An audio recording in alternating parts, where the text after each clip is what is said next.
Hello everyone, एक बार फिर से स्वागत है आपका अपना यूट्यूब चैनल साइंस गुरु रवि में।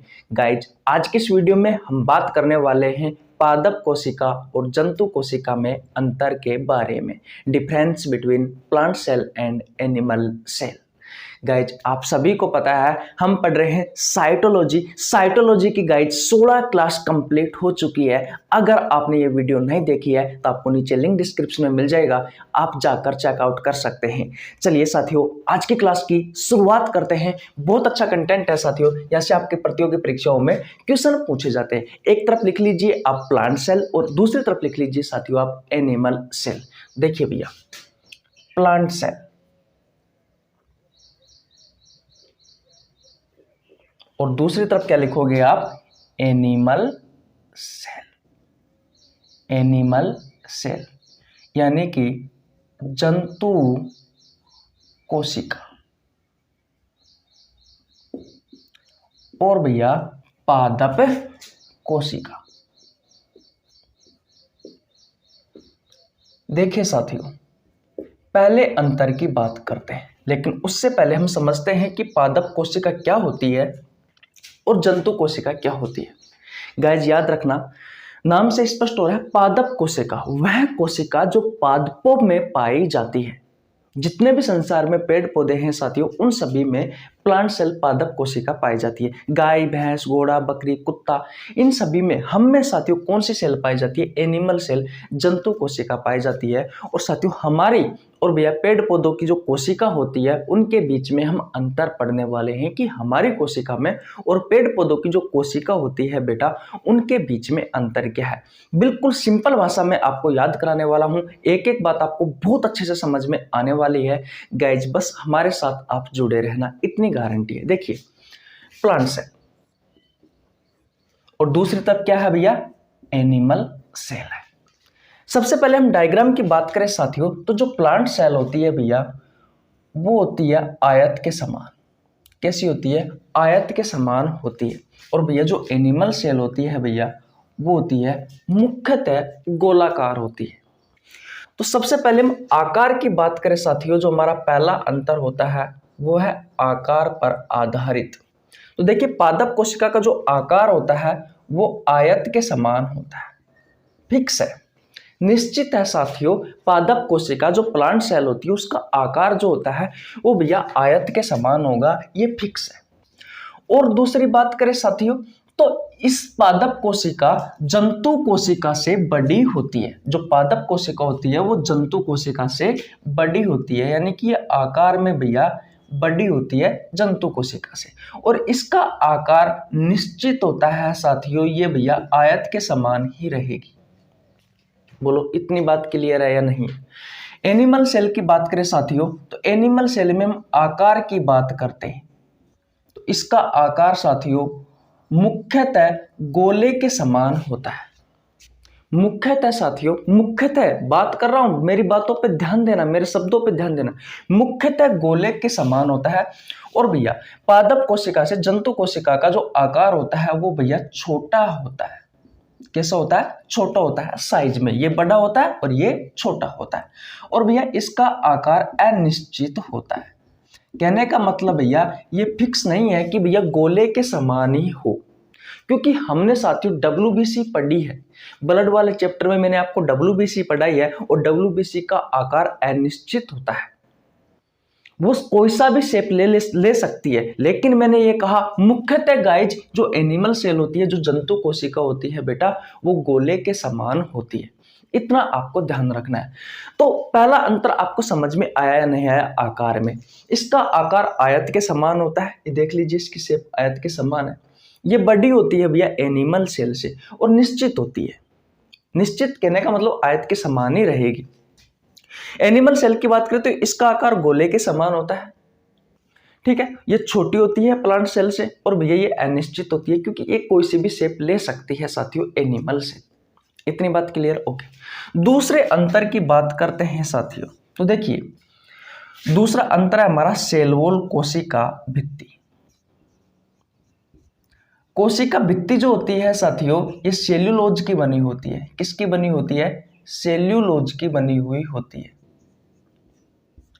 और ये भैया पादप कोशिका का सबसे बाहरी आवरण होता है, यानी कि जो प्लांट सेल होती है उसमें कोशिका भित्ति पाई जाती है, इसमें कोशिका भित्ति पाई जाती है साथियों।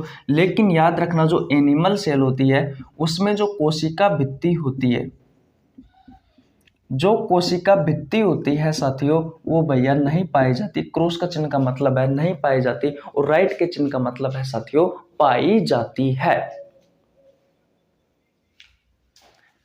इसके ऊपर दो आवरण होते हैं साथियों। जो सबसे बाहरी आवरण होता है प्लांट सेल का वो होता है सेल वॉल, यानी कि कोशिका भित्ति। इसे हिंदी में कहा जाता है साथियों कोशिका भित्ति।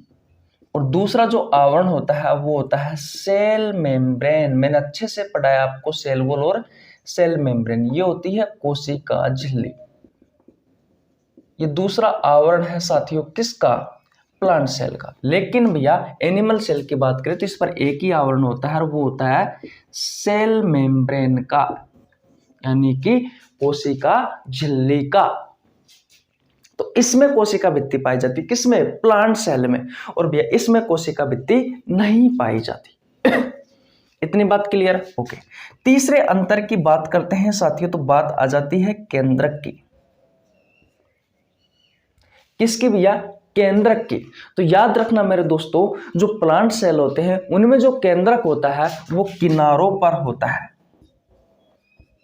किनारों पर होता है। इसका मतलब क्या है बेटा? इसका मतलब यह है भैया कि कोशिका झिल्ली होती है, उस कोशिका झिल्ली के पास भैया एक केंद्रक होता है। मान लीजिए साथियों ये क्या है? ये सेल है, तो ये सेल मेम्ब्रेन है आंतरिक परत, तो इस पे केंद्रक यहाँ पे आ जाएगा, यानी किसके पास? सेल मेम्ब्रेन के पास।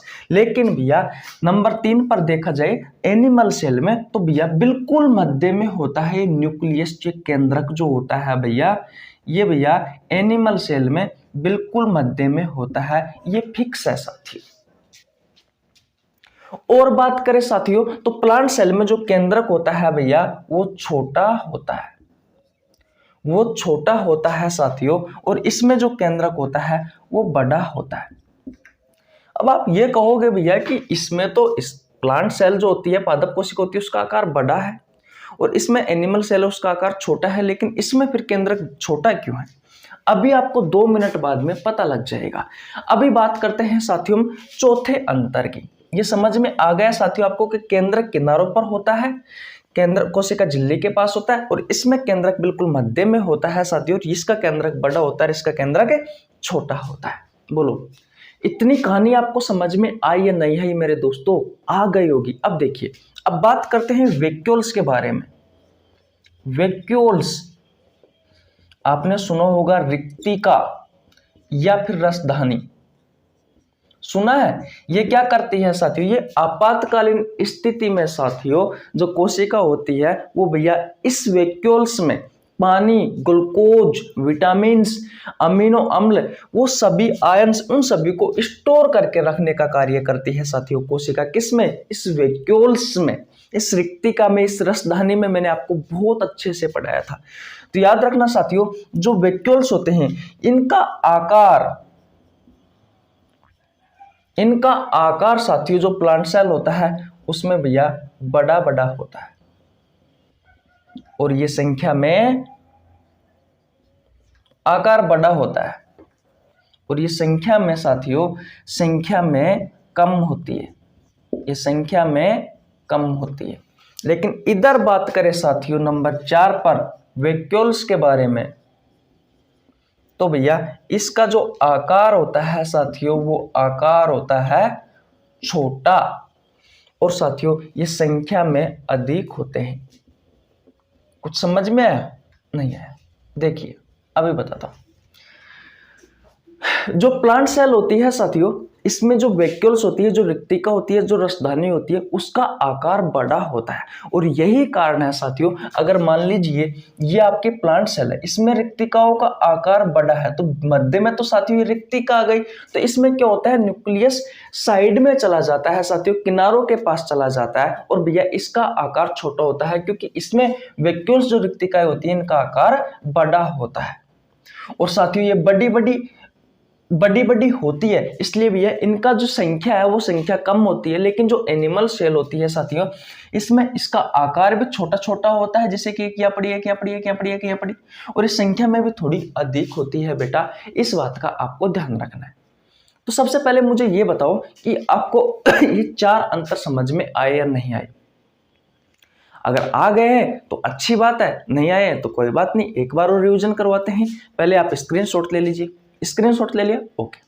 देखिए, जो पादप कोशिका होती है साथियों, इसका आकार आयत के समान होता है, और जो एनिमल सेल होती है इसका आकार गोले के समान होता है। मुख्यतः के बारे में बात कर रहा हूं, क्योंकि भैया WBC है वो उसका आकार कोई फिक्स नहीं है, कोई सा भी शेप हो सकती है WBC, इसलिए ये अनिश्चित होता है, लेकिन मुख्यतः गोले के समान होता है। इस प्लांट कोशिका का यानी कि पादप कोशिका का जो आकार है वो बड़ा होता है और ये छोटी होती है। पादप कोशिका बड़ी होती है, ये छोटी होती है। मैंने बताया कि निश्चित होती है और ये अनिश्चित होती है।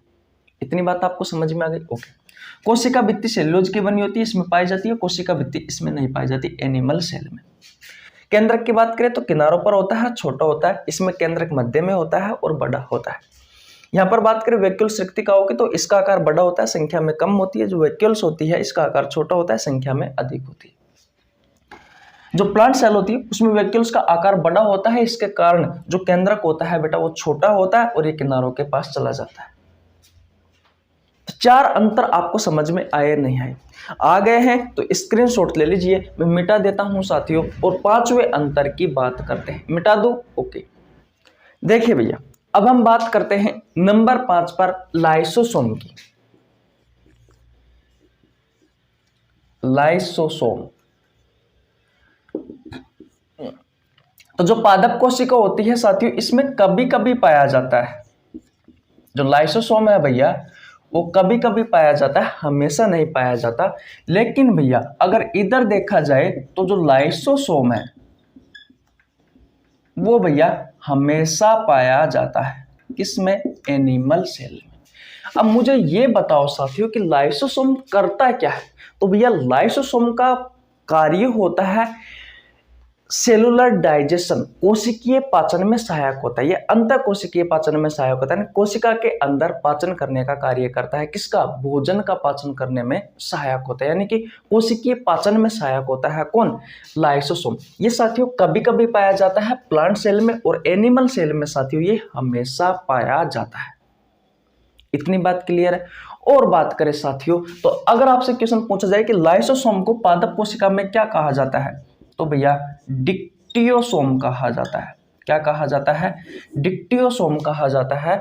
और भैया एनिमल सेल के बारे में पूछा जाए तो लाइसोसोम को क्या कहा जाता है, तो या तो लाइसोसोम ही होगा या फिर होगा साथियों लिपोकॉन्ड्रिया। लिपोकॉन्ड्रिया, तो ये दो चीजें हैं, ये भी आपको याद रखनी। नंबर 6 पर बात करें साथियों, तो जो प्लांट सेल होती है वो स्वपोषी होती है, यानी कि ये अपना भोजन स्वयं बनाती है। और ये भैया जो 6 पर बात करें तो जो एनिमल सेल होती है साथियों ये परपोषी होती है, यानी कि ये दूसरों के ऊपर निर्भर रहती है। इतनी बात क्लियर है? और बात करें साथियों नंबर 7 पर, तो प्लास्टिड का आपने नाम सुना होगा। प्लास्टिड जिसे कहा जाता है लवक। किसका साथियों? प्लास्टिड का। इसको हिंदी में क्या कहा जाता है? लवक कहा जाता है। कोई मुझे बताएगा साथियों कि लवक क्या होता है? याद रखना साथियों, जो लवक होता है ये एक कलरिंग पार्ट है, रंग देने वाला भाग होता है, जो ये पाया जाता है साथियों सिर्फ किसमें? प्लांट सेल में पाया जाता है साथियों, ये एनिमल सेल में नहीं पाया जाता। और इससे संबंधित ही आपसे अगर क्वेश्चन पूछा जाए तो देखिए, क्लोरोप्लास्ट, हरित लवक, ये इसमें पाया जाता है। 3 प्रकार का होता है प्लास्टिड, एक्चुअली में 3 प्रकार का, क्लोरोप्लास्ट, क्रोमोप्लास्ट और ल्यूकोप्लास्ट। ये तीनों ही साथियों प्लांट सेल में पाए जाते और ये तीनों ही एनिमल सेल में नहीं पाए जाते। गाइज अगर आपसे आपके प्रतियोगी परीक्षाओं में यहाँ से क्वेश्चन पूछा जाएगा साथियों, तो जो मैंने आपको पढ़ाया है बेटा सिर्फ इसी में से ही आएगा। क्योंकि वैसे पादप कोशिका और जंतु कोशिका से ये तो आपके कोई बोर्ड की एग्जाम है नहीं है कि नहीं है भैया। क्वेश्चन आएगा तो सिर्फ इतना आएगा कि लाइसोसोम को प्लांट सेल में क्या कहा जाता है, तो डिप्टियोसोम कहा जाता है। या फिर कोई कथन दे देगा साथियों कि भैया जो लाइसोसोम होता है वो भैया प्लांट सेल में क्या रेगुलरली पाया जाता है या फिर कभी कभी पाया जाता है, तो हमेशा तो पाया नहीं जाता, कभी कभी पाया जाता है। वैसे 3-4 कथन दे देगा, उसमें से आपको टिक करना है कि भैया प्रतियोगी परीक्षाओं में देख लीजिए जो क्वेश्चन आते हैं वो ऑब्जेक्टिव आते हैं, तो आपको उस हिसाब से पढ़ना है। अगर आप बोर्ड की तैयारी कर रहे हो किसी 10th की, 11th की, 12th की, जहां पर भी साथियों ये क्वेश्चन पूछे जाते हैं तो आप लिख सकते हो, पढ़ सकते हो, बहुत अच्छे से याद कर सकते हो, क्योंकि मैंने आपको बिल्कुल सिंपल तरीके से पढ़ाया है। देखिए अब बात कर लेते हैं मेरे बारे में। तो गाइज मेरा नाम है रवि, मैं सभी प्रतियोगी परीक्षाओं के लिए बायोलॉजी पढ़ाता हूँ। जो कंटेंट आपको पेड कोर्स में उपलब्ध नहीं होता उससे अच्छा कंटेंट देने की कोशिश करता हूँ। आपको हमारे साथ जुड़ने के लिए 1 रुपए देने की आवश्यकता नहीं है, सिर्फ आपको हमारे चैनल को सब्सक्राइब करना है, बेल आइकन को प्रेस करना है, जिससे आपके पास हमारी वीडियो का नोटिफिकेशन टाइम टू टाइम पहुंच सके। गाइस अगर आप हमारे साथ फेसबुक पेज पर, इंस्टाग्राम अकाउंट पर या फिर टेलीग्राम पर या फिर मैं आपको बता दूं ट्विटर पर जुड़ना चाहते हो तो आपको नीचे लिंक डिस्क्रिप्शन में मिल जाएगा, आप जाकर जुड़ सकते हो, क्योंकि भविष्य में वहां पर आपको हमारी क्लास की सूचनाएं वहां पर भी मिल जाएगी, इसलिए आप उन्हें फॉलो कर सकते हो। अगर गाइज मैं आपको बता दूं, अगर आप ये वीडियो फेसबुक पेज से देख रहे हो तो मैं आपको बता दूं मैंने यूट्यूब चैनल पर बहुत सारे बायोलॉजी के चैप्टर की एमसीक्यू करवा रखी है, बहुत सारे बायोलॉजी के चैप्टर करवा रखे हैं, तो आप प्लीज हमारे एक बार यूट्यूब चैनल को जरूर विजिट करें और चैनल को जरूर सब्सक्राइब करें। अगर आप फेसबुक पेज से देख रहे हो तो फेसबुक पेज को फॉलो कर दीजिए और हमारे इस पेज को लाइक कर दीजिए। तो मिलते हैं गाइज नेक्स्ट वीडियो में किसी नए चैप्टर के साथ, क्योंकि भैया हमारा जो साइटोलॉजी वाला चैप्टर है वो बिल्कुल समाप्त हो गया है। अब सिर्फ सेल डिवीजन बचा है, तो सेल डिवीजन वैसे मैंने करवा रखा है, अगर आपको देखनी है वीडियो तो देख लीजिए, नहीं तो फिर हम आगे पढ़ाएंगे, क्योंकि उसको साथियों मुझे अच्छे तरीके से और करना है। अभी तक मेरी जड़ वहां तक नहीं पहुंची है साथियों जहां तक मैं चाहता हूं, तो मैं सोच रहा हूं साथियों कि जब तक मुझे समझ में नहीं आ रहा है अच्छे से तो मैं आप कैसे पढ़ा सकता हूं, तो मैं और मेहनत करूंगा, उस पर और काम करूंगा ताकि आपको बेस्ट से बेस्ट दे सकूं। वैसे तो साथियों वो भी बेस्ट है, लेकिन फिर भी मैं आपको बता दूं साथियों और बेस्ट देने की कोशिश करूंगा। जैसे कि मैंने साइटोलॉजी साथियों पिछले चैप्टर से अच्छे तरीके से पढ़ाया है, इस चैप्टर को इतना मुझे विश्वास है। धीरे धीरे प्रैक्टिस कर रहा हूं सभी चैप्टरों की, और मेहनत करूंगा और अच्छे से आपके सामने पेश करूंगा ताकि आपको बहुत अच्छे से समझ में आ सके। तो मिलते हैं गाइस नेक्स्ट वीडियो में, तब तक के लिए जय हिंद, जय भारत।